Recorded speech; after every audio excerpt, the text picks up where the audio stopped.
Om Akhandamandalakaram Vyaptam Yena Characharam Tatpadam Darshitam Yena Tasmai Shri Gurave Namaha Vasudeva Sutam Devam Kamsachanuramardanam Devaki Paramanandam Krishnam Vande Jagadgurum Krishnaya Vasudevaya Devaki Nandanaya Cha Nanda Gopakumaraya Govindaya Namo Namaha. Sarvebhyo Namaha. Welcome to this class. Okay, where was I? So I was saying that in the Gita, we also learn about connecting with Sri Bhagavan, and that is called yoga. Yoga means to connect with, first of all, our own nature, and then connect with Sri Bhagavan in a relationship. So in the Gita, very broadly speaking, four forms of yoga are touched upon. One is called Karma Yoga, Jnana Yoga, Ashtanga Yoga, and Bhakti Yoga. And these have some relationship with each other. In the first 6 chapters of Gita, Sri Bhagavan introduces the spiritual nature of the self. Each of us has a spiritual nature. And then from there, he moves on to talking about how some people use the Ashtanga Yoga process. Even before that, he talks about Karma Yoga and Jnana Yoga. Karma Yoga and Jnana Yoga are closely related to each other. In the initial stages, a person who is an aspirant of yoga uses Karma Yoga. And when he develops enough spiritual maturity, he practices Jnana Yoga towards perfection. An alternate system for Jnana Yoga is Ashtanga Yoga or Dhyana Yoga. So this was all discussed in the first 6 chapters. From the 7th chapter onwards, Sri Bhagavan introduces Bhakti Yoga. Bhakti Yoga means connecting with him directly, understanding his personal nature, his qualities, his form, his identity, and knowing much more about him than otherwise, than you would do if you are not connected to him in Bhakti Yoga. So 7th chapter to 12th chapter, these 6 chapters focus on predominantly Bhakti Yoga. So in the 7th chapter, we saw how Sri Bhagavan reveals different types of knowledge about himself, how he's not so easy to know. Many people try to know him, but only a few actually get to know him in truth. How the 3 gunas of Prakriti, this material Maya Prakriti, they are under him and he's their master. He controls how they work. The Jivatmas, like us, we are under that Maya. We are under the influence of Maya in this material existence. And by the practice of bhakti, by taking his Sharanagati or coming to his refuge, taking his refuge, we can overcome that Maya Prakriti and attain him, realize him in truth, realize him as he is. Okay, this is what these kinds of things are discussed in the 7th chapter of Bhagavad Gita. In the 8th chapter, we are now in the 8th chapter. So we did 3 shlokas last time. These 3 shlokas are spoken by Sri Bhagavan in response to the question that Arjuna asked in the beginning of this chapter. Arjuna asked the question that, how can someone know you? Prayana kale cha katham jneyosi niyatatmabhihi. How can someone who is endeavoring for perfection, how can they know you at the time of death? So then Sri Bhagavan has replied in this manner. Antakale cha mameva smaran muktva kalevaram yaf prayati samadbhavam yati nastyatra samshayaha. At the end of one's life, if one is able to remember me at that point of time, then that person attains my existence. So there is no doubt about this. My existence means my nature, my abode, etc. Then Sri Bhagavan says, Yam yam vapi smaran bhavam tyajati ante kalevaram tam tameva eti kaunteya sada tad bhava bhavitaha. So he says that more generally speaking, whatever one thinks of at the time of dying, and one, because one has actually thought about this all his life. So he naturally thinks about this at the point of death, and he attains that thing at the time of leaving their body. And he says, Tasmat sarveshu kaleshu ma manusmara yudhyacha mai arpita mano buddhihi mame vaishyasya samshayaha. Says, therefore think of me at all times and do your duty. In this case of Arjuna, it is to fight. In our case, Fight also means fighting with our own weaknesses, overcoming our weaknesses, and fixing our mind on the spiritual path. It says, with your mind and intelligence, Mayi arpita mano buddhihi mameva eshyasi asamshayah. Without any doubt, if you fix your mind and intelligence on me when you are living your normal life, then at the point of death also you will think about me and you will come to me. Okay, so after we read these shlokas in the last class, we also heard the story of the king Bharata, the Rajarishi named as Bharata. And we saw how he was very, very spiritually advanced person. He had made a lot of spiritual progress, but unfortunately, he became attached to a deer and therefore had to take the birth of a deer. So we will revive that story today after we do 3 more shlokas for today's class.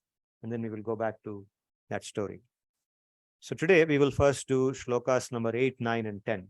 So shloka 8 said, shloka 7 said, Tasmat sarveshu kaleshu ma manusmara yudhyacha. Always think about me at all times.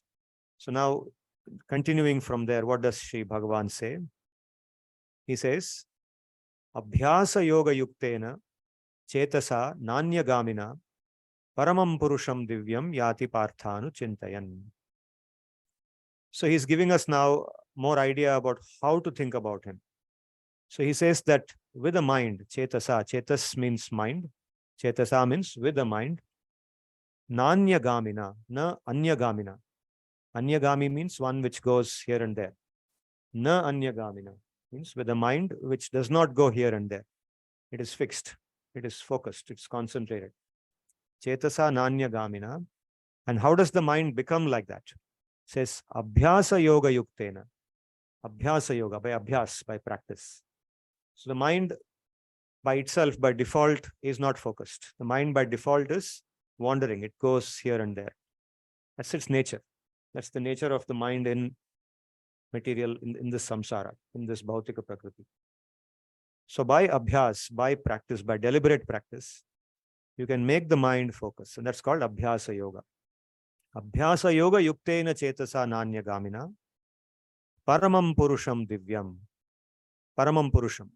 Purusham means that person. What kind of person is he? Paramam purusham means he is a supreme person, not some ordinary person. That supreme being, Sri Bhagavan himself. So he's referring, sometimes in the Bhagavad-gita, he'll refer to himself in first person. He'll say, think about me. And sometimes he talks about himself in third person. Think about him, that supreme being. He's referring to himself. Right? Sometimes third person, sometimes first person. He switches between the two. So now he's using the third person. Paramam purusham divyam yati. He obtains or goes to. Yati means gacchati, goes to. O Partha. Partha means Arjuna. O Arjuna. Anuchintayan. The continuous present tense. Chintayan means thinking, remembering. Anuchintayan means repeatedly thinking. Anu. The word anu means repeatedly, repeating. So repeatedly thinking about him through abhyasa yoga and with a mind which is not wandering here and there, that person attains him at the point of death. So he says, O Partha, one attains that supreme divine person. Divya means divine, divya. Okay, so English word divine comes from the Sanskrit word divya. Divyati, divyati, divya. Attains the supreme divine person by contemplating upon him through repeated practice with an undistracted and focused mind. So we will read the vyakhyas on this. I have a separate document today. I didn't paste it into the PPT. Instead, I brought the original Word file from which I read out these vyakhyas. So Vishwanath Chakravarti says, Tasmat smaranabhyasina eva antakale swataha eva mat smaranam bhavati. So one does not have to, at the point of death, think, how will I manage to remember Bhagavan? Because if one remembers Bhagavan during their lifetime on a daily basis, if one is practicing that meditation on Bhagavan, remembering him in different ways through different activities, then swataha eva means automatically. Automatically, the memory of Bhagavan will come at the point of death also. Tenacha mam prapnoti. By that one attains me. Ityataha chetasaha mat smaranameva paramo yogaha ityaha abhyasa yogaha iti. Therefore, the supreme form of yoga is mat smaranam. my remembrance. Remembering me is the supreme form of yoga. Abhyasaha matsmaranasya punah punaravrittireva yogaha tad yuktena chetasa.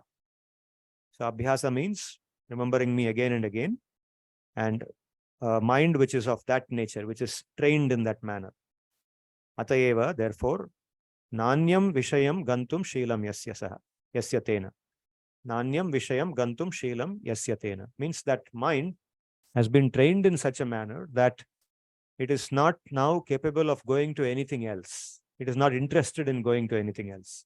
It has become so much attracted to Sri Bhagavan. It feels so good in thinking about Bhagavan. It has been trained in that manner that now even if you just let it loose, it will find its way towards Bhagavan. It doesn't want to go anywhere else. So nanyam vishayam gantum shilam yasya tena chetasa. Smaranabhyasena chittasya swabhava vijayopi bhavati iti bhava. So by this smaranabhyasam, by practicing this remembrance of Bhagavan, chittasya swabhava vijayo api bhavati. The mind's nature, chittasya swabhava. The mind's nature is restlessness. By itself, it's restless, but that is conquered by doing this. Okay? Sri Baladeva says, Sarvadiki smriti reva antima smritihi, antima smriti kari, ittevam dhridayati abhyasa iti. So Sri Bhagavan is establishing that Sarvadiki smriti means remembering him always is the basis for remembering him at the end of lifetime, during the point of death. Abhyasaha smaranavrittireva yogaha tad yuktena ataha eva ananya gamina. Tataha anyatra achalata tad ekagrena chetasa divyam purusham paramam sashrikam narayanam. So what kind of Krishna will you remember? Remember Krishna who is along with his wife Lakshmi. Sashrikam. Shri means Lakshmi. Along with Shri. Okay, so in different forms, Lakshmi accompanies him. When he appears in his form as Krishna, then Lakshmi comes as Rukmini or Satyabhama. Right?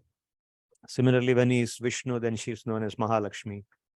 Like that. In different forms, she comes in her own form. Vasudevam, son of Vasudeva, anuchintayan tameva kita bhringanyayena tattulaha san. So kita bhringanyaya means, kitaha means a small insect.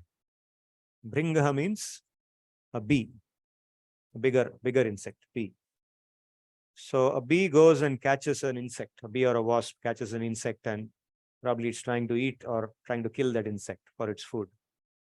So when it does that, then the insect, out of fear, extreme fear, is looking at that bee and only thinking about the bee as it dies. So the understanding is that insect, that Jivatma in the insect body will be born as a bee, will get the form of a bee in its next life, because it was thinking about that bee when it was leaving its body. So by the same logic, if somebody in the positive side, there it is out of fear. The kita is thinking of the bee out of fear. The insect is thinking of the bee out of fear. And its mind is fully on that bee when it's getting killed. So it becomes a bee in its next birth. So here, out of love, we are not thinking of God in fear. Right? Those who have been thinking of God all their life are not thinking out of fear. Those who don't think of God may think of him out of fear at the point of death. But those who think of God out of love in their lifetime, automatically at the point of death also, they will think of him out of love only. So when we think of him out of love at the point of death, our mind is fully upon him, then we get a form like him, or we become like him. We develop his nature, we get his existence. So sometimes there's one type of mukti called Sarupya Mukti, in which that Jivatma goes to Vaikuntha Loka and develops a form like Bhagavan. His eternal form also is like Vishnu's form, 4 hands, the crown, etc. And that is one type of mukti. But even if you don't get that appearance like him, you get his nature, the nature like him, the nature of being always in bliss, always in happiness, always free from all the material afflictions. Ichha, dvesha, kama, moha, all those things are gone. The person is completely free from that, become like him. So kita bringanyayena tat tulaha, we become like him. Tulaha means like him. sanna yati labhate. Okay, so this is the 8th shloka of the 8th chapter of Bhagavad Gita. Now moving forward, in the 9th shloka, Sri Bhagavan says, Kavim Puranam Anushasitaram Anoraniyam Sam Anusmaredyaha Sarvasya Dhataram Achintya Rupam Aditya Varnam Tamasah Parastat. So now he speaks about, so in the 8th chapter, I was telling you in the beginning of the 8th chapter that this chapter, he goes into what is called as Yoga Mishra Bhakti. He speaks about how sometimes person practicing bhakti, he chooses the path of Ashtanga Yoga to practice bhakti. So Ashtanga Yoga becomes the way of life for that person. So he goes through the 8 steps of Ashtanga Yoga. And in those 8 steps of Ashtanga Yoga, in the more advanced steps, after doing Pratyahara, one does Dharana, and then Dhyana and Samadhi. So Dharana is when you try to fix your mind increasingly upon some form of Bhagavan and meditate upon his appearance, his qualities, etc. So in what way should we think about him?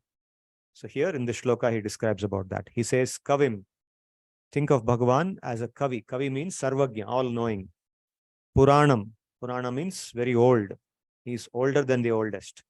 Anushasitaram, Anushasitra means a person who gives instructions, a person who teaches, gives instructions. Anoho Aniyamsam. Anor Aniyamsam means one who is smaller than the smallest. Right? Anusmaretyaha, one who remembers him like that. Sarvasya Dhataram, one who is a Dhata. Dhata means what? सबका धारण जो करता है उसको धाता बोलते हैं. Dhata is one who is a bearer, supporter. धारण करना उसका मतलब क्या है? To bear something, support something, foundation for something, Aadhaar for something, right? Sarvasya Dhataram, he is the foundation for everything in existence, not just one or two things, not just for Mother Lakshmi or for some Garuda or some Bhakta of his, but for everything. Even those who hate him, his enemies, Hiranyakashipu, Ravana, for them also he is the Dhata, he is the bearer. Everything is controlled by him. Sarvasya Dhataram, Achintya Rupam. Achintya Rupam means that which cannot be understood merely by our logical reasoning, by our mind. Achintya, it has to be realized. It cannot be logically argued and understood. Okay, that kind of a form he has. Aditya Varnam is just like the sun. Aditya means sun. So he's effulgent like the sun. I will explain more in detail. Tamasaha Parastat. He's beyond Maya Prakriti. Tamasaha is Tamaha. Or Tamas is another term used for Maya, the illusory Shakti.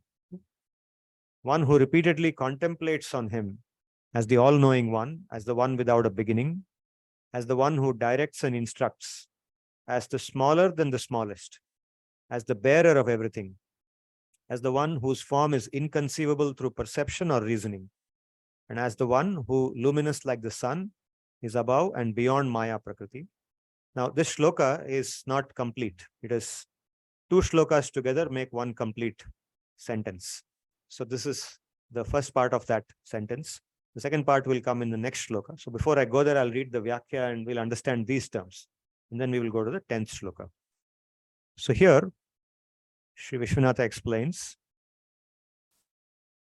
Yogabhyasam vina manasaha vishayagramat nivrittihi durgatha. Without the practice of yoga, it's very difficult to control or detach the mind from the objects of the senses. The mind, by its very nature in this material world, mind is material in nature. So by its nature, the mind will keep running towards the different objects of the senses.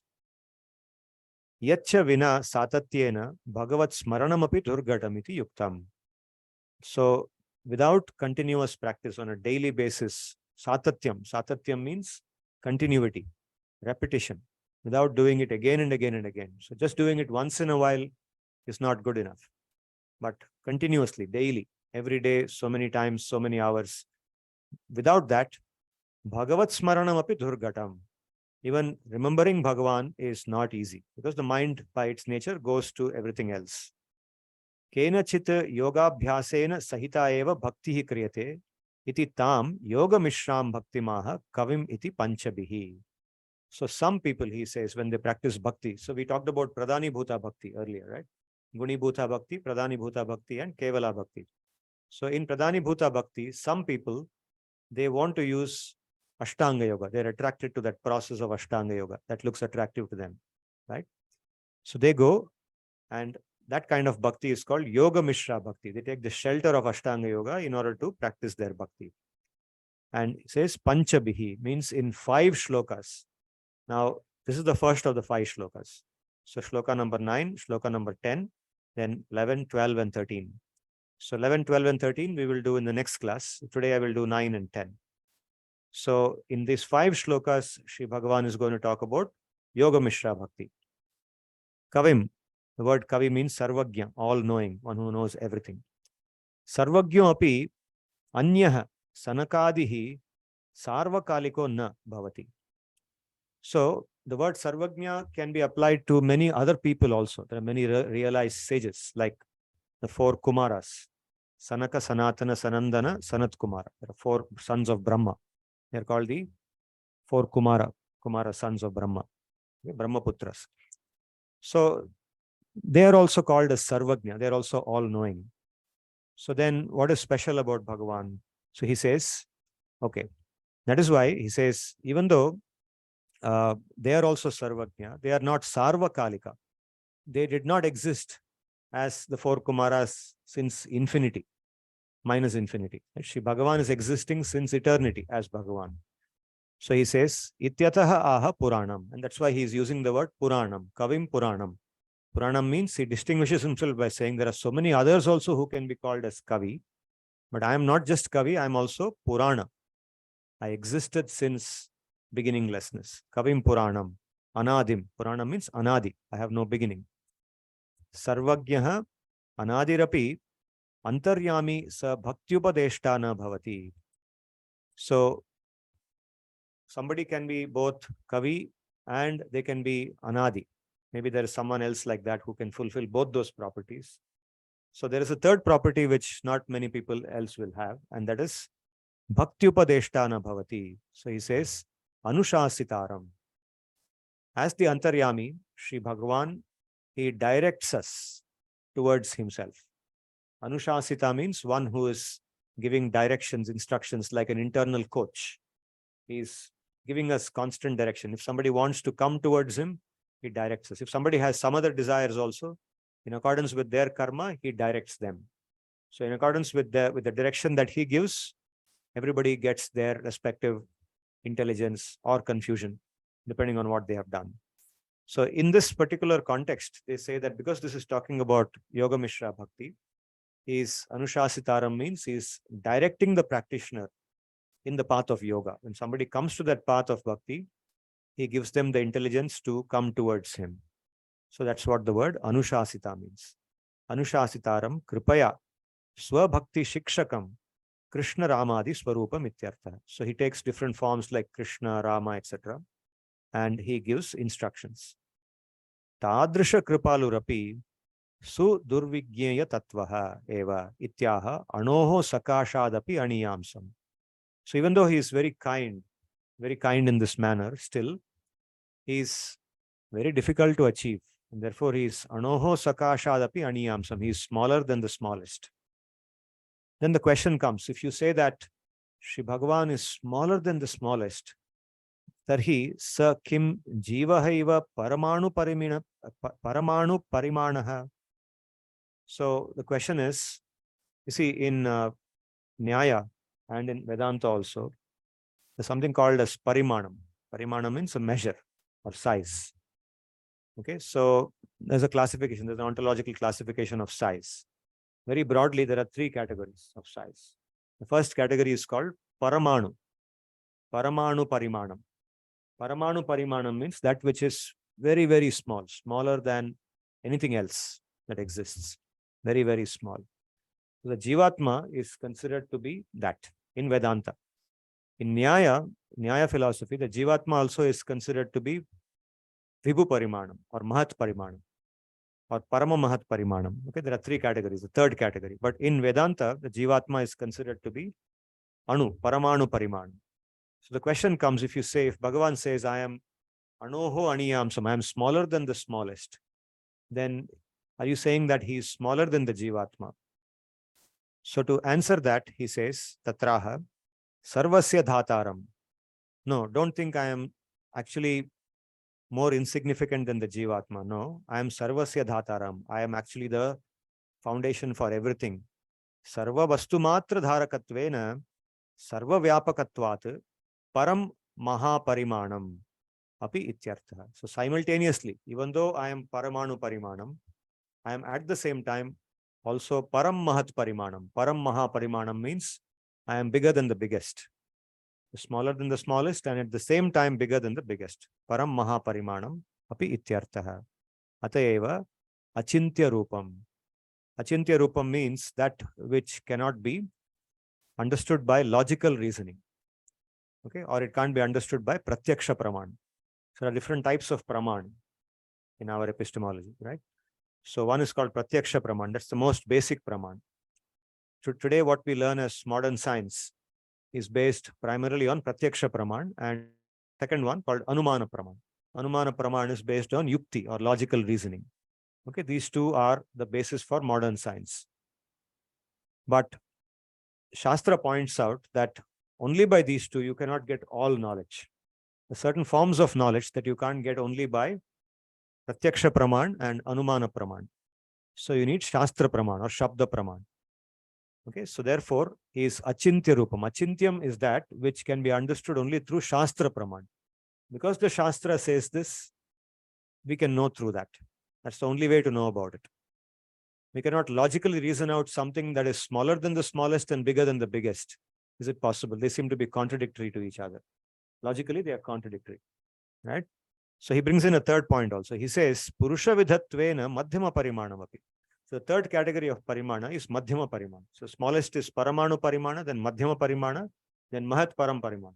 So Shri Bhagavan has now told the two extremes about himself, but he's adding that because he is also Purusha, means he has a form called Purusha, this universal form, and he also takes the body, or he appears like a human being in the form as Krishna, Rama. He behaves like a human being, etc.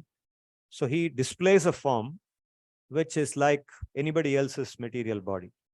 And therefore, he is also Madhyama Parimana. So he has a presence in all the three sizes. He manifests himself in all three sizes. So you cannot say that he is only this size. He is all the three sizes. Okay. So therefore, this is Achintya. Achintya Rupam means this Rupa cannot be understood through logical reasoning. Tasya Ananya Prakashyatvam. Ananya Prakashatvam means that he does not need another object to illuminate him. Okay, for example, all of us, we are in this room. Okay, suppose I have to see you or you have to see me. Then we have to put on the light. Suppose we all switch off the light now, then none of us can see each other, right? But if Sri Bhagavan appears here, then we don't need the light to see him because he is self-illuminating. Okay, and the analogy given is Aditya Varnam, the sun. Aditya means the sun. So for the sun also, we don't need to put a light and see the sun, right? We need to put on a light and then see the sun. The sun is the source of the light, right? The sun actually is the source of all energy. So this light that we get actually is a transformation of the sun's energy only. It's because of sun's energy that different processes happen on this earth, which in turn creates energy for our electricity, correct? So the sun is the source of a lot of our light in our existence today, right? And similarly, Sri Bhagavan is the source of the sun also. He is Aditya Varnam. He is self-effulgent. He does not need something else. Aditya Varnam, Adityavat Swapara Prakashaka. Swaprakashaka, Paraprakashaka. He illuminates himself and also illuminates others. Swaprakashaka, Paraprakashaka opi. Swaparaprakashako Varnaha Swarupam Yasyasaha. Whose color, Varnaha means color or category. Varna also means category. So both ways you can understand this. He's in the category of objects which are Swapara Prakashaka. Tatha Tamasaha. prakritehe parastat vartamanam maya shaktinam maya shaktim maya shaktimantam api mayatita swarupam api ityartha. Mayatita swarupam ityartha. So he says, tamasaha parastat. Tamasaha means, tamas means maya. Is another word used for the prakriti. And he is maya man, or he is called mayi. Mayi means one who owns maya, the possessor of maya. So the energy that we call as maya actually is a shakti of Bhagavan. In the 7th chapter also he had told us, right? Daivihi esha gunamayi mama maya duratyaya. This maya, which is my energy, is very difficult to cross over. So Maya Shakti Mantamapi Mayatitam. So although Maya belongs to him, he does not come under her influence. She comes under his influence. He is beyond Maya. Okay, this is one place where the Advaitavadis and Dvaitavadis, they have a problem. Because in this clash between them, where does Maya belong? Maya comes above Bhagavan or below Bhagavan? And where do we belong? If we are Bhagavan, then there's confusion there, right? Because we are not Bhagavan, we are Jivatmas. We come under Maya, and Bhagavan is above Maya always. And Maya is in between the two. Now, if we have to overcome Maya, then that's only possible by taking his refuge, his Sharanagati. Maya Tita Swarupam Ityartha. Okay. Now, Baladeva's commentary is very, very similar. So I will just run through it because the same points are somewhat repeated. It says, Yogadrite Chetasaha Ananya Gamita Dushkara. Iti yoga mishram bhaktimaha kavim ityadibhi panchabhi. Kavim sarvagnyam, all knowing, anushasitaram, raghunathadi rupena hitopadeshtaram. Comes in the form such as Rama, etc. and gives us good advice, hitopadeshta. Anoho aniyamsam, smaller than the smallest, tena cha anumapi jivamantaha, jivam antah pravashati, iti siddham. So he's explaining that this word anoho api aniyamsam, the jiva is anu, smaller than the anu means that he enters the jivatma. He is present inside the jivatma. Okay, this is also an understanding of Vedanta that especially Visishta Advaita, etc. and Achintya Bheda Veda also says that Sri Bhagavan is inside everything and therefore he is inside the jivatma also. So anoraniyams. Jivam antah pravishati iti siddham. Aha chaivam shrutihi antah pravishtaha shasta jananam iti.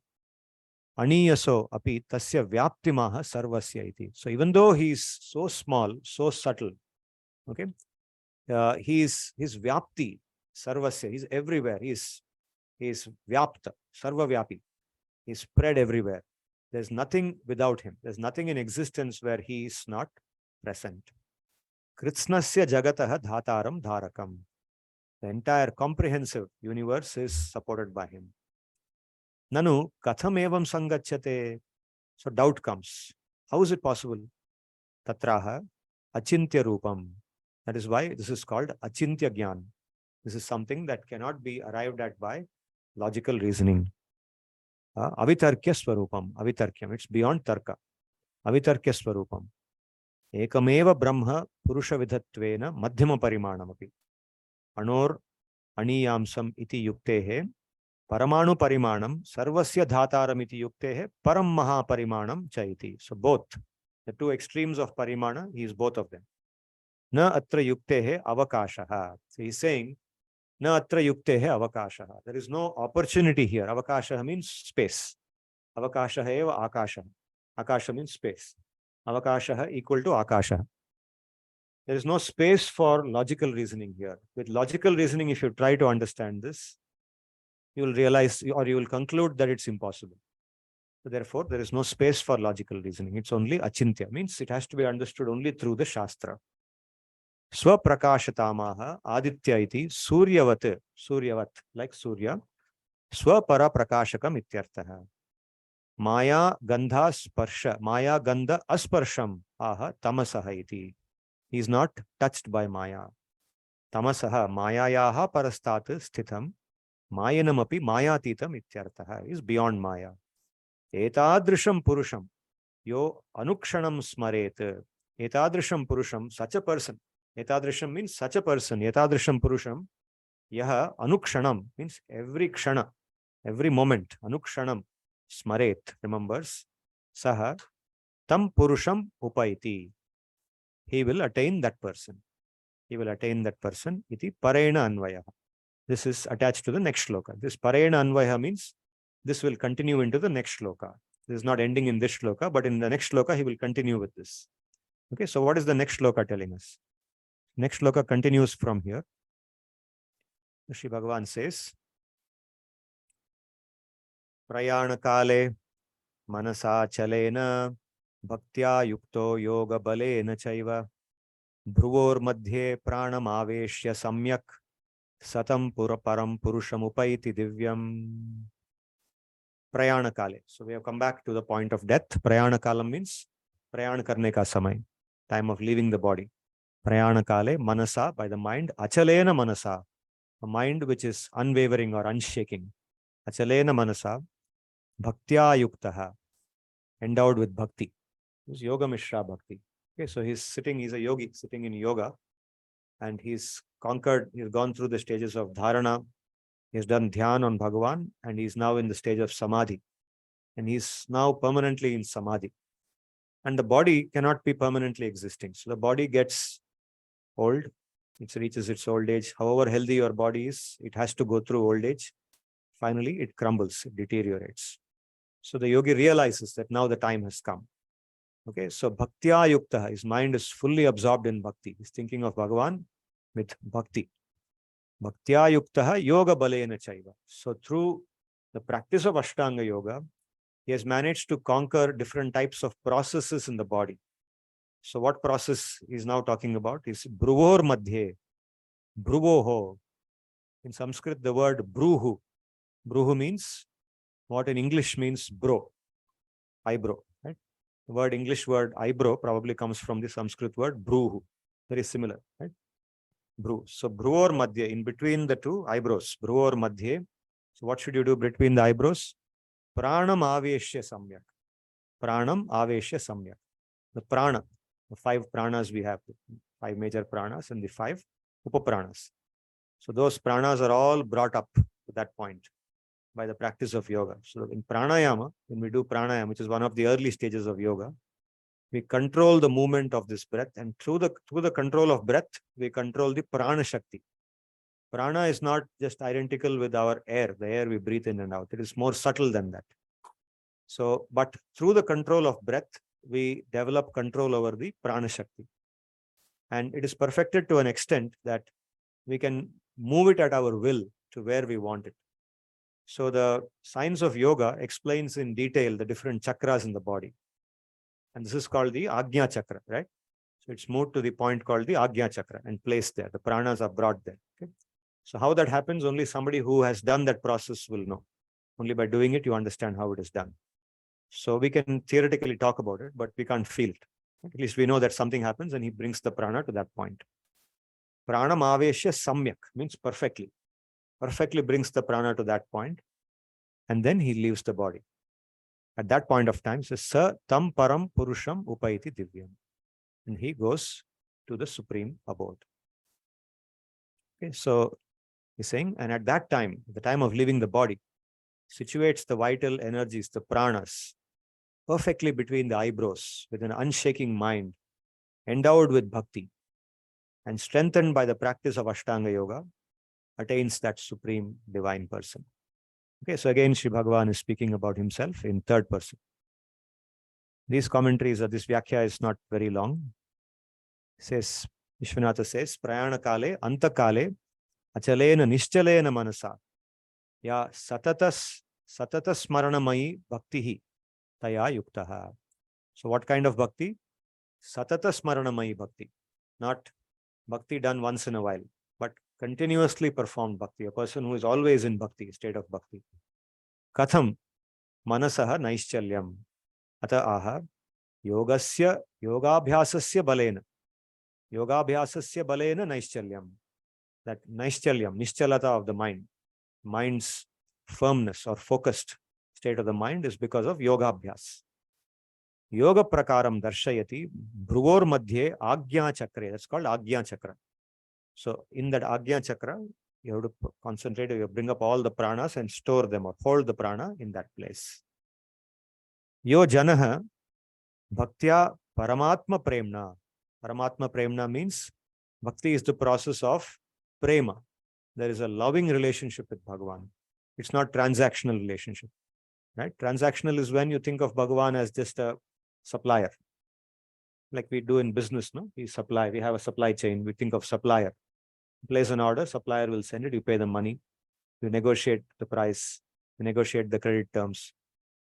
Business happens. With Bhagavan, people do business like that also. There's a lot of different forms of worshipping Bhagavan. One of them is where you do transaction with Bhagavan. You go have a deal with him that I will give you so much. If you fulfill this desire of mine, you will get so much. And Shri Bhagavan is kind enough to say that also I accept as bhakti. But this bhakti is not of that type. This bhakti is of the type that where you say that what you want is what I want. What is your happiness is my happiness. What is pleasing to you is what is pleasing to me. Okay, that is prema. That is kevala bhakti. So in this stage, the person transcends all other considerations and reaches, like Dhruva, for example. Dhruva went to Sri Bhagavan in the mode of asking for something, because only Vishnu can give him that thing. He went there, did Ashtanga Yoga. He practiced Ashtanga Yoga, found Bhagavan, and then realized that he didn't want that at all, what he went initially for, right? Because that love had developed in him, that prem had developed in him, that he didn't want that anymore. So Paramatma Premna, Samadhi Janita Samskara Nichayena. So because of being in Samadhi, in that prema, in the state of prema, he is in Samadhi in prema. Right? Not the other Samadhi. In the 6th chapter, we talked about Samadhi. Their prema was not talked about. Their bhakti is not spoken about. There also some form of dharana, dhyana, samadhi is spoken about. But there, it is just about controlling the mind on some object. Maybe you think of Bhagavan as Brahma, Param Brahma, something, and then you focus it on that. But here, Samadhi Janita Samskara Nichayena, that prema is a result of that Samadhi Janita Samskara. Samskara means the mental state or the collection of impressions, the accumulation of all the impressions on the mind because of the activities you're doing. So different activities that we do create samskara in the mind. Right? If we do, for example, violent activities, or even playing violent games, we play so many games people play games on devices. And some games are very violent, right? You play with guns and you kill people and all that. So samskara, that creates a certain kind of samskara in the mind. That's why it is said for children, we shouldn't, especially for children, even for grown-ups, but all the more for children, because then they will carry that in their life. The tendency to harm others will grow in them, samskara, right? So the activities that we do, they create samskara. And those samskaras determine what future activities we will do. So here, this person is in samadhi and he's thinking of Bhagavan in prem. So naturally, that samskar exists in his mind. Right? So at the point of death, cha yukta, samskara nichayena cha yukta, prayana kale, at the point of death, marana samaye, achalena ekagrena manasa, tam purusham anusmaret. So at that point, with a very fixed mind, he remembers Sri Bhagavan. Yoga prakaramaha dhruvoriti. So the process of yoga requires him to fix his mind in between the eyebrows. Bhruvor madhye agya chakre pranam aveshya samsthapya samyak savadhanah san satam purusham upaiti. Fixing his mind, he attains the Supreme Person.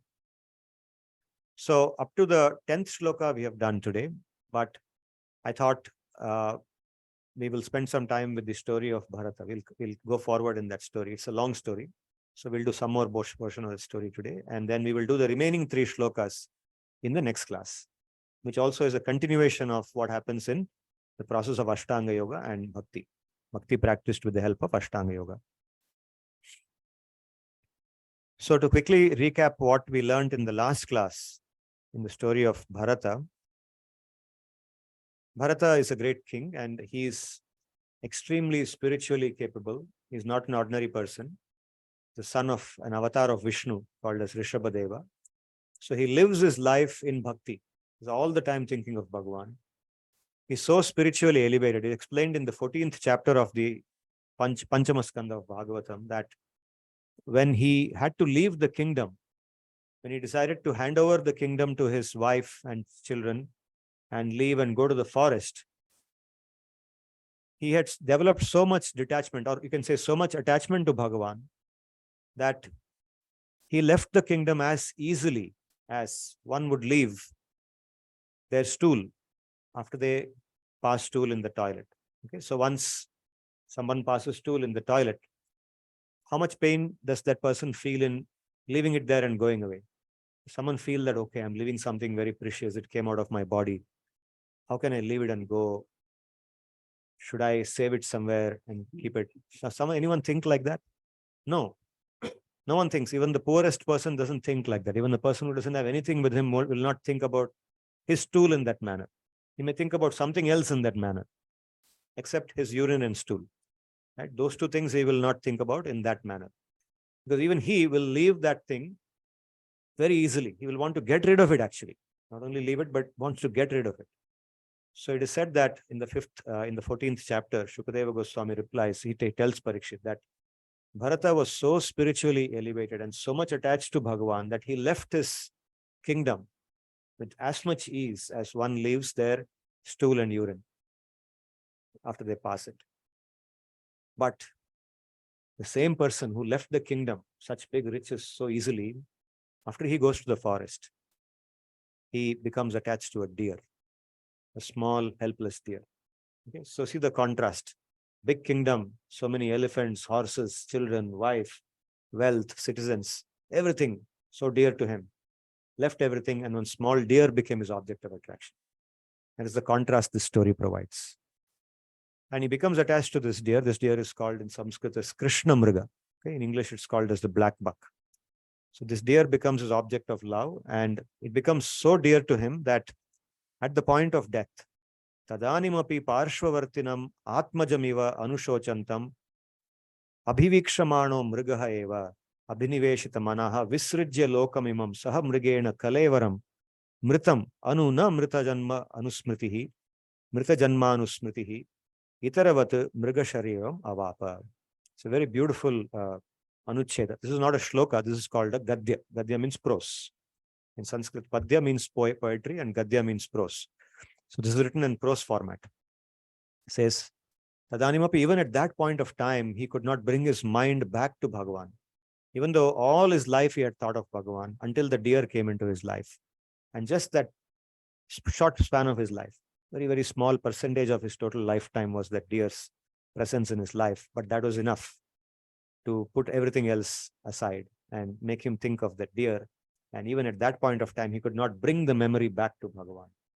So what was happening at the point of death? What he saw, just like when a normal human being dies, he sees his children sitting next to him and crying. He saw the deer sitting next to him and crying, shedding tears that you are dying and going. Or he imagined it. Maybe the deer was not there, but he imagined the deer sitting next to him and crying. And as a result, when he was leaving his body, he also left the deer behind. He left both his body as well as the deer behind. But he did not leave one thing behind. By the blessings of Sri Bhagavan, he could take his memory with him. So along with his memory, he went into his next birth. And in the 8th and 9th adhyaya of Bhagavatam, in the Panchamaskanda of Bhagavatam, it is described that Bharata was born again as a Krishna Mriga. He took birth as a black buck in a forest, not very far from the place where he left his body as Bharata, in a place called the Kalanjara mountain, Kalanjara Parvata. He was born there as a deer. And the moment he entered his mother's womb, the deer mother's womb, he could recollect everything that happened. And he began to repent what he had done.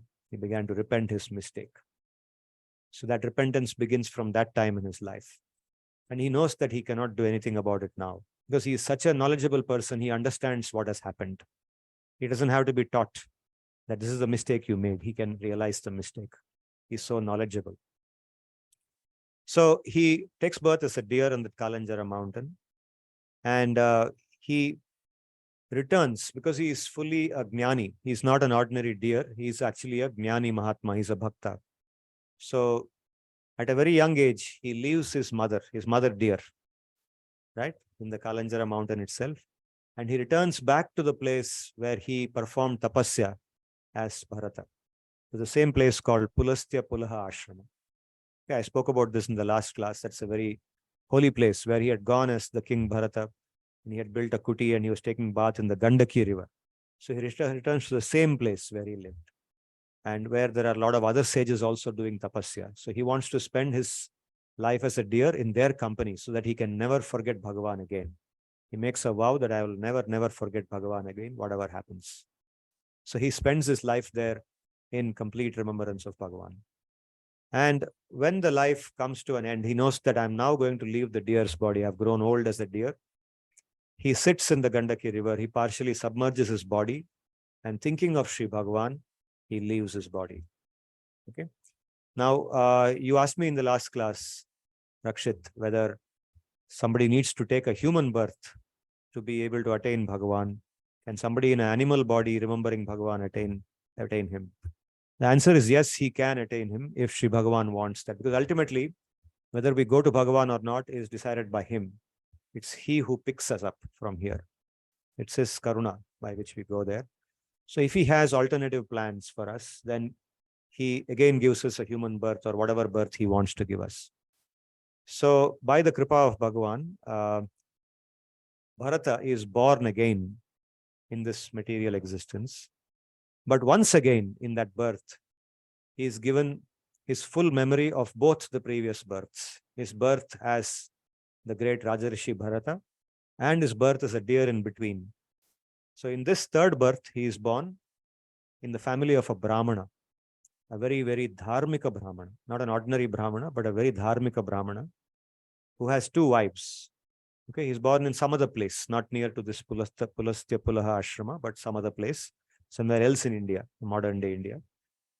And he's born in a very dharmika Brahmana family. The Brahmana knows the entire Veda. He performs and lives by the Veda karma, and he's also knowledgeable in Adhyatma. He knows what is Adhyatma Jnanam. And being born in such a family, if you recollect in the 6th chapter, this question was raised by Arjuna, that what happens to the yoga bhrashta? He says, does he just perish after doing all this? If he's not able to make it, then similar to the question you asked last time, that you have done so much, but just because you made half a mark mistake, is everything destroyed? All the 99.5 marks are gone. The answer is no. So you are rewarded with whatever good you have done. So that reward he gets in the form of taking birth in the family of a Brahmana. And he is born not only in the family of a Brahmana, but he is born with all the memory of his past birth and complete remembrance of all the knowledge he had. So that knowledge is there to support him, to guide him. So he's in that birth. His father has got two wives. So his first wife, he has 9 children. Through his first wife, the father has 9 children. And through the second wife, the wife gives birth to twins. The twins are a son and a daughter. And he's the son in that twins. So he has a sister, a twin sister. So he becomes the son of that second wife. Now, because he is fully knowledgeable, he does not want to become again entangled in Maya.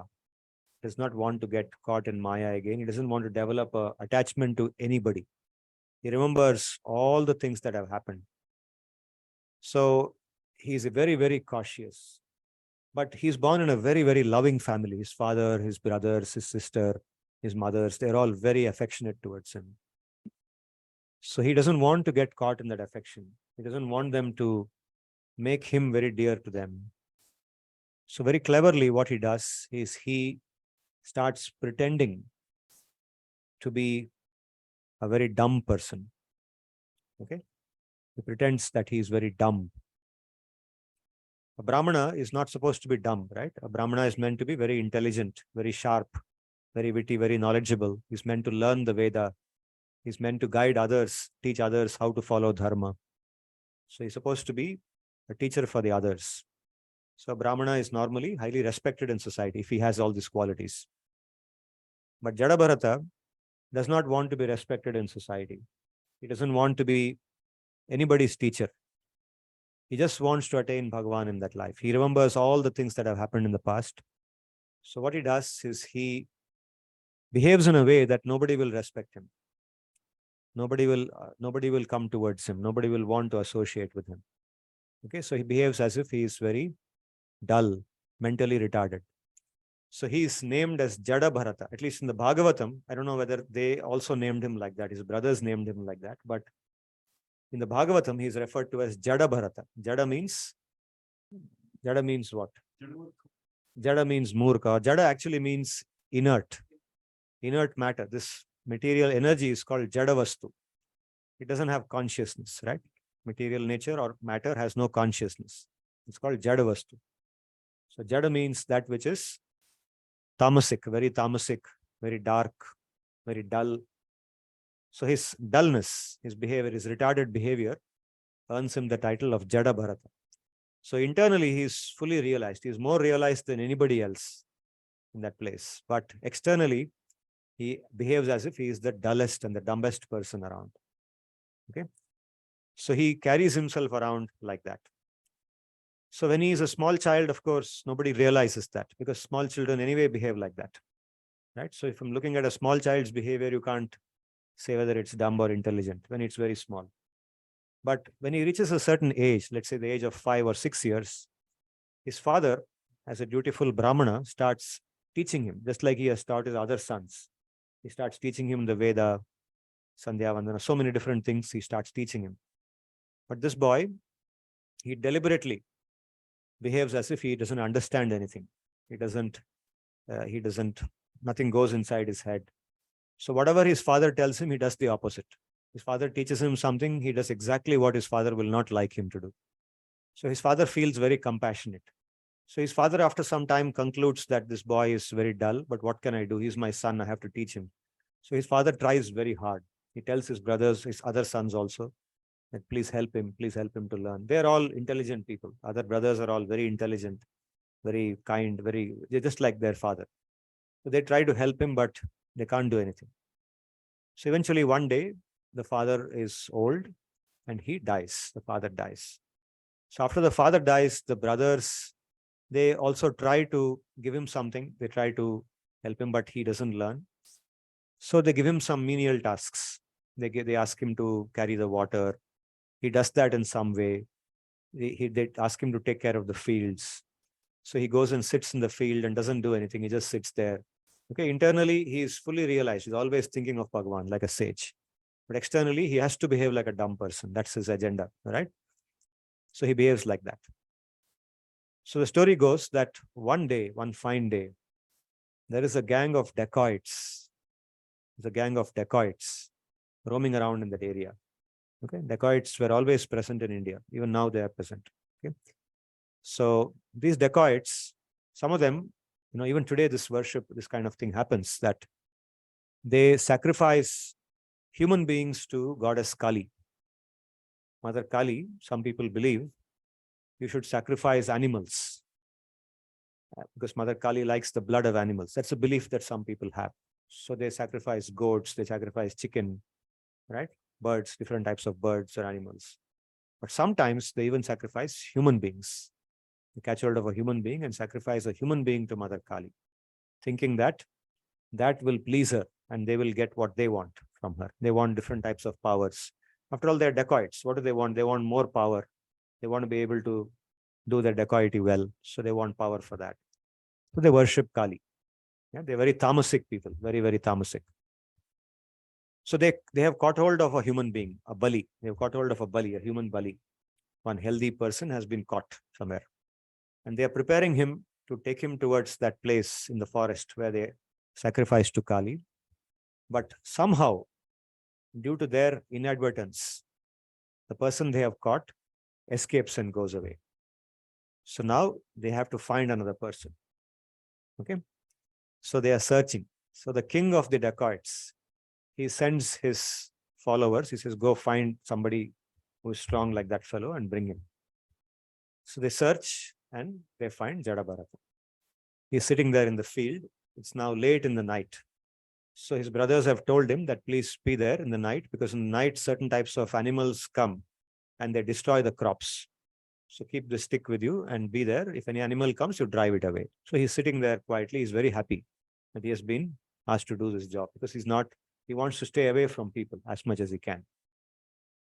So as he's sitting there, suddenly these dacoits pounce on him. They catch him and they tie him up. They tie him up. He doesn't protest. They tie him up and they put him in a sack and they take him to the place in the forest where their king is waiting in front of Mother Kali. They open the sack and the king and everybody is very happy. Oh, you found a very healthy person. He's very healthy. He's built strong. He's healthy. And because he's not doing any work, he's just sitting there. So he's looking good. They catch him and they say, you brought a very good bali for us. So then they give him a bath.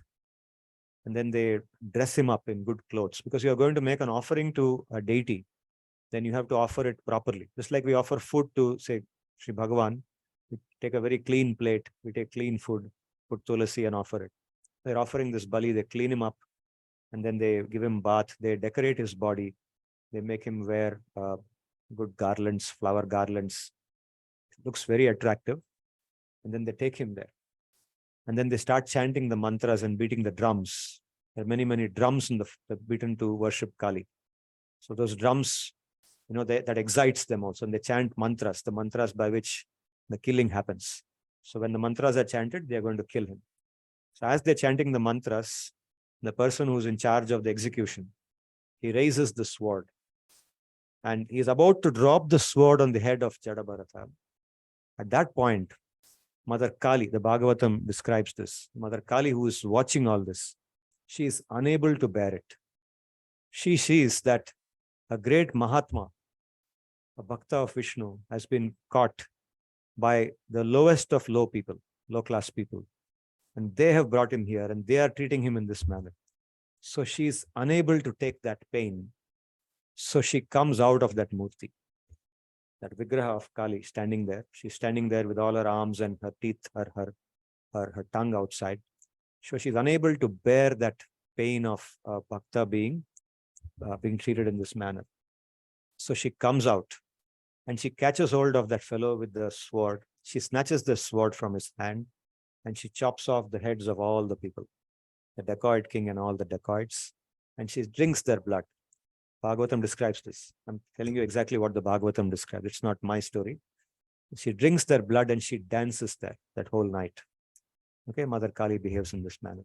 Okay, this is not surprising because she also actually is none other than the sister of Sri Bhagavan, right? She is Krishna's sister.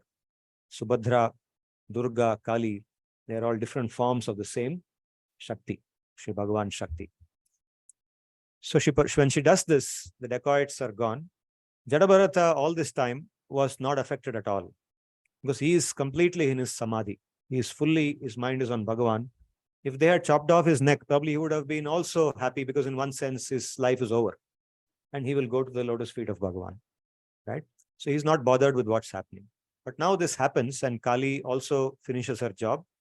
So he gets up from there and he goes. And he starts wandering on this earth. He doesn't go back to his house because they have taken him away from that field. And he's now away from the home also. So he just starts wandering. He starts roaming around like a mad person.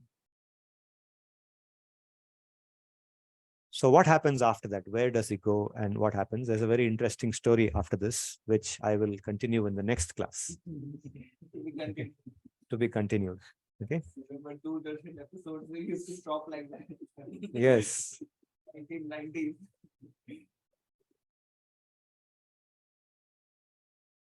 So this is the beautiful story of Bharata. Bharata becoming Bharata the king, Bharata the deer, and Jada Bharata part 1. Jada Bharata part 2 will come in the next class.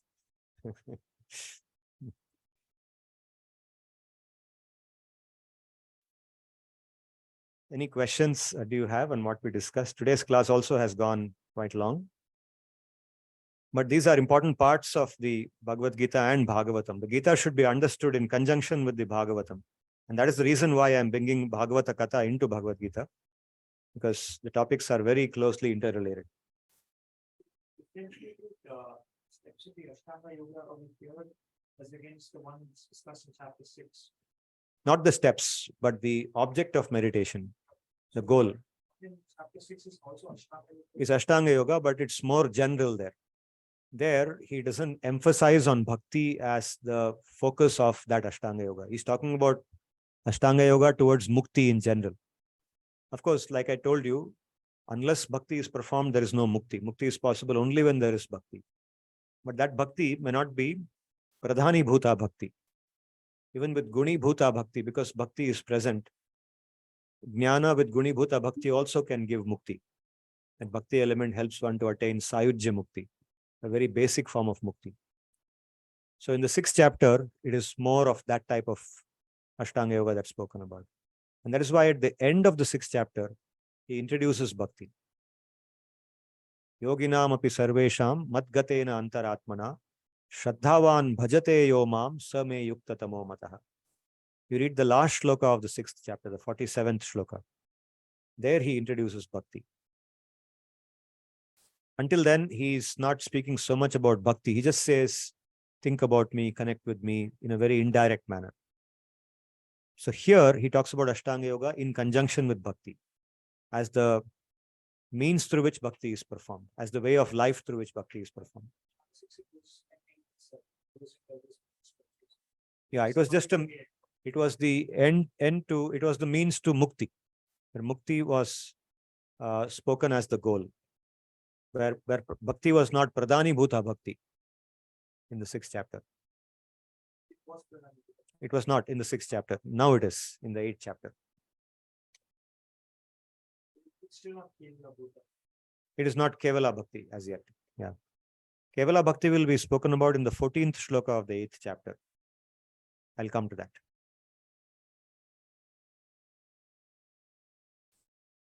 Yeah, Anjana.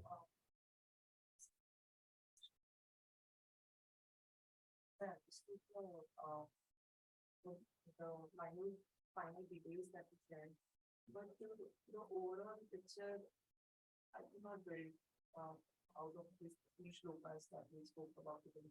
What were they, like, what was the overarching phenomena we were talking about? The 3 shlokas of today are also connected to the 3 shlokas of the last class.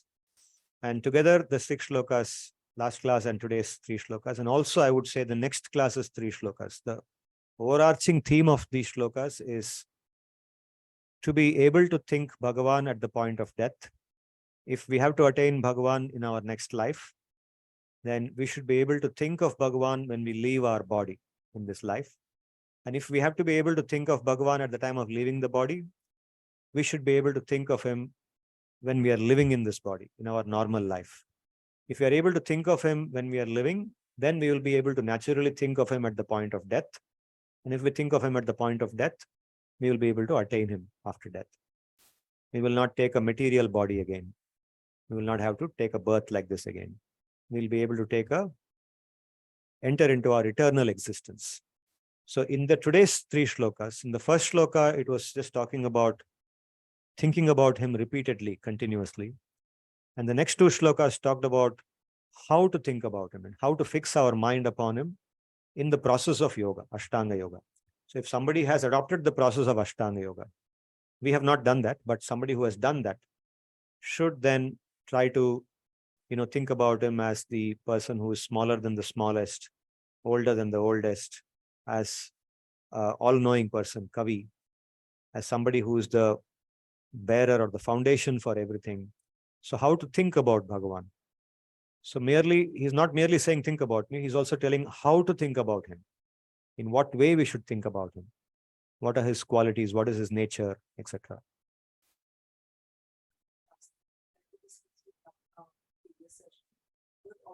Also talking about, one was talking about that we should keep thinking about him all the time if we don't deliver on that part. Yes, only if we think about him all the time will we be able to think about him at the point of death. So that overarching theme is communicated in different shades in these 6 shlokas. The same theme comes in different ways in these 6 shlokas. Next 3 also will be about the process of Ashtanga Yoga itself.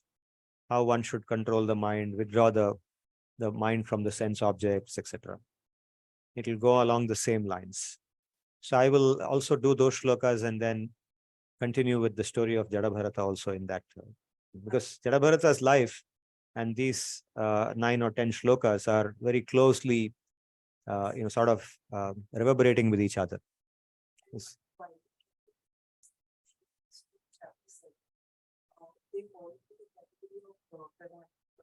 Yes, yes. Chapter 8 is also about Pradhani Bhuta Bhakti, and later on in the shloka number 14, which we will do in the next to next class, there we talk about Kevala Bhakti or Ananya Bhakti.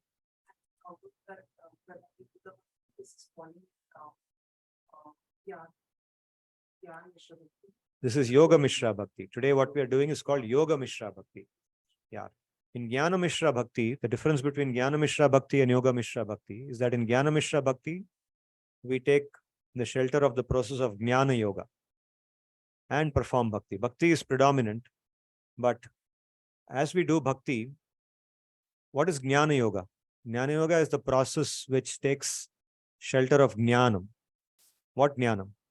Jnana means the knowledge that I am not this body. I am different from this body. I am the Jivatma. I am the self, the pure self, different from the body. Bhagavan is also like me. Bhagavan is also pure. He is different from this body. He doesn't have a material body. So Jnana is the process which involves contemplation on this by reading the Shastra, by repeatedly saying, I am not this body, meditating on that fact. So Jnana is independent of the process of Ashtanga Yoga. They are two different processes. So a person who is performing Pradhani Bhuta Bhakti, for whom Bhakti is the goal, and who wants to eternally reside with Bhagavan after his mukti, after leaving this body, when he performs Jnana also in conjunction with that, then it's called Jnana Mishra Bhakti. He's desiring Bhakti, but he's desiring Bhakti, but also reminding himself constantly in the strength of the Jnana that he's having. That Jnana plays an important role in his life. It's called Jnana Mishra Bhakti. So these are all different mentalities of bhaktas. So can we say that Ashtanga Yoga helps build eligibility to experience this jnana that we are talking about, to realize this knowledge? Yeah, it does. Yeah. Ashtanga Yoga helps. It does. Ashtanga Yoga helps, but it's not necessary. It helps because it's, after all, a process of training the mind, right? So there's nothing wrong about it. In any process which helps you to control the senses, discipline yourself, improve the health of the body, etc., all of them are favorable.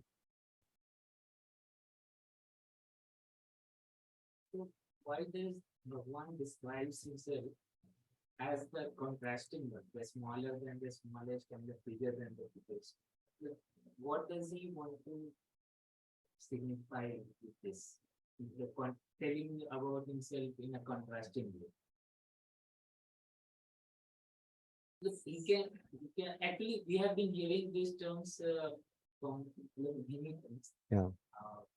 That जैसे कहीं गीता के बारे में श्लोक के जैसे लिखा रहता है कि मैं सर्वविद्यमान सर्वव्यापी, he can describe himself as that also. Lekin in this slope, he describes himself very contrasting. And some, I thought, I don't remember, but I read somewhere from different ones also. Like मैं देवों में भी हूँ और दानवों में भी, इस तरह का भी कहीं पढ़ा था. So why does he want to describe himself in this contrasting way? That He just reveals himself. He is like that. That is his nature. So he is just revealing his nature, whatever he is. वे तो वैसे ही हैं जैसे हैं, वो अपना वर्णन दे रहे हैं उनको. He's not trying to project some picture about himself just for the sake of achieving something. He's revealing his nature to us and telling us that if we meditate on his nature in that manner, then we can come towards him.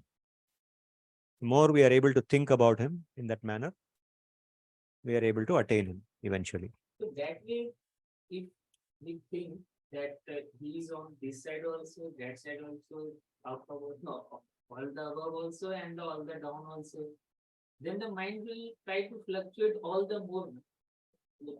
How will the mind will concentrate on a single thing? वो तो सब और ज्यादा मुश्किल हो जाएगा. I think it's otherwise, sir. I think God is trying to tell us the spectrum on which He is working, the range of God, right? So a range of a badminton shuttle is 30 meters of the badminton court, but the range of God is from smallest to smallest to none. So we would be able to appreciate how powerful God is, and we should have that strength in our mind that if God is so powerful, He will definitely send us. Yeah. So we are able to appreciate him more comprehensively if you know him, know his qualities more. In fact, in the Gita, he will reveal many more things about himself as it goes forward. In the 9th chapter, 10th chapter, 11th chapter, 12th chapter. So every chapter, something new about him we come to learn, different properties. So as we know about his different natures, different aspects of his nature, we come to know about that person more comprehensively. So knowing about him is a basis for attraction towards him. Is one of the basis for attraction towards. So this applies to anything, no? Why are we attracted to anything in our life? Okay. Whatever. I can understand. If there is the extremities of something, so actually we want to know, like in maths we see the sine wave now. So there is a axis, horizontal axis, the zero line we see. So if there is a extremities in the describing words of the word, then actually we'll be inclined to find out the mean axis path. Okay. So what I can understand Fine. is the Fine. same. Yeah, you can think of him like that also. Yeah, whichever way.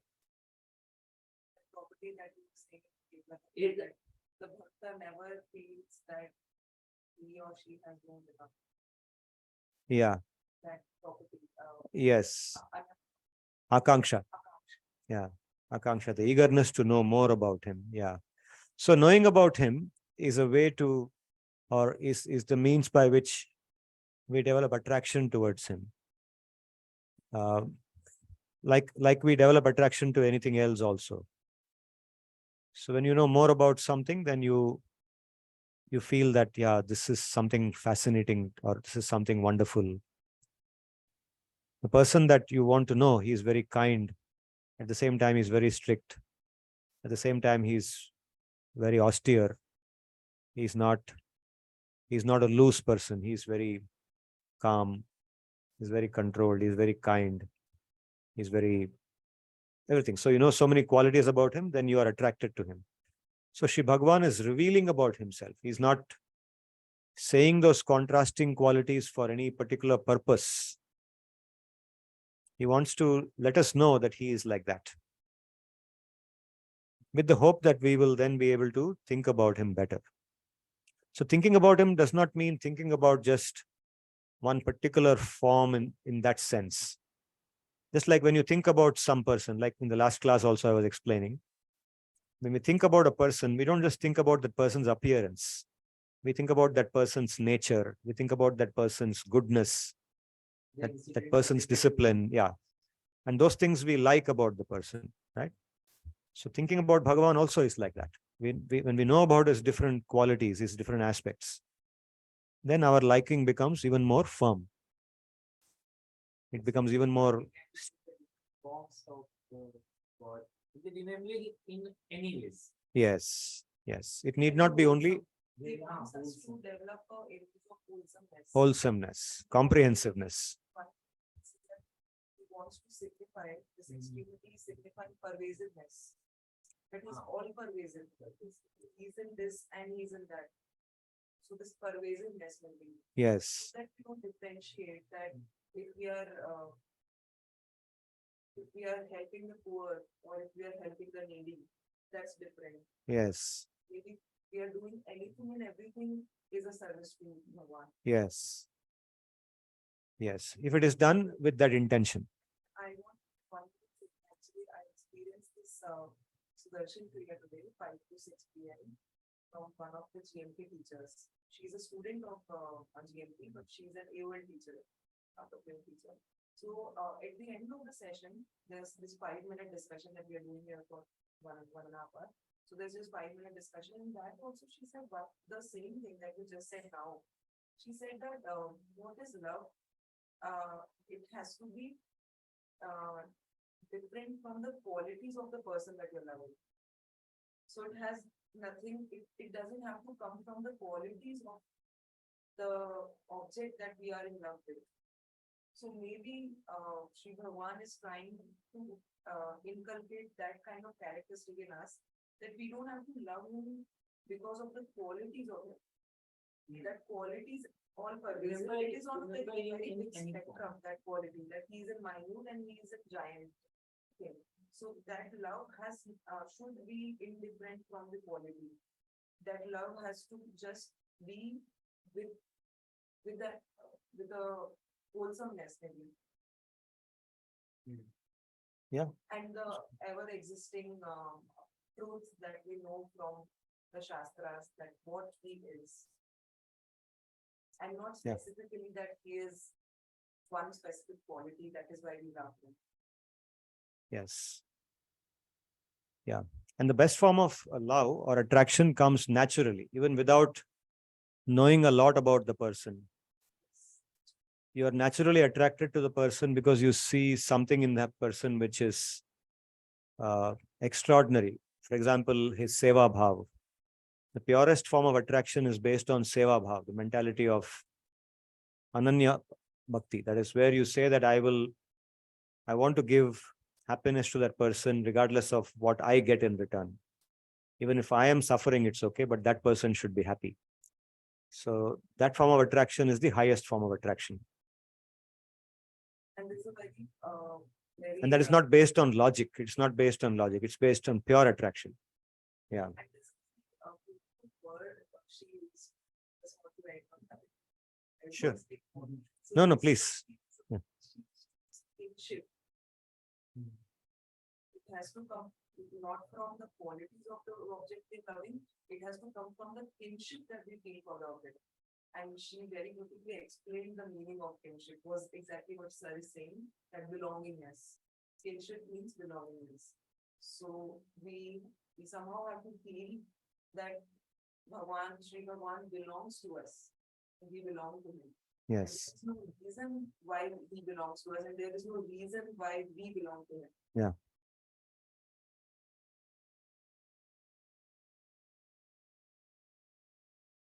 So there is a So- document which has all qualities of God.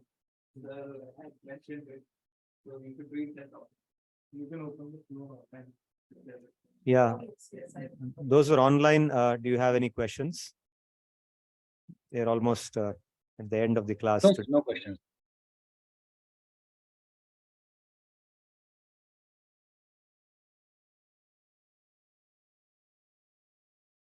We have a few new joinees also today, like Ajinkya, Ashish, Harshit.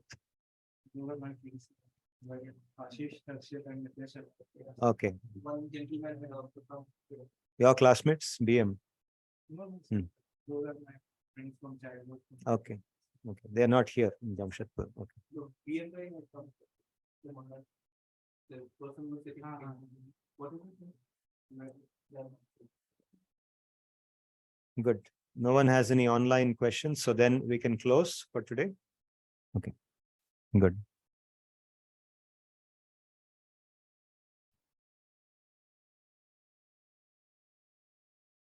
I'll just close this. Om Tad Vishnu Paramam Padagum Sada Pashyanti Surayaha Divi Vachakshuratatam Tad Vipraso Vipanyavo Jagruvagum Sassamindhate Vishnor Yat Paramam Padam Parya Aptya Anantarayaya Sarvastamotiratra Uttamamaharbhavati Sarvasyaptyai Sarvasya Jityai Sarvameva Tena Apnoti Sarvam Jayati Om Shanti Shanti Shanti Hari Om Tat Sat Dhanyavadaha Punarmilamah Agrima Bhanumasare Punarmilamah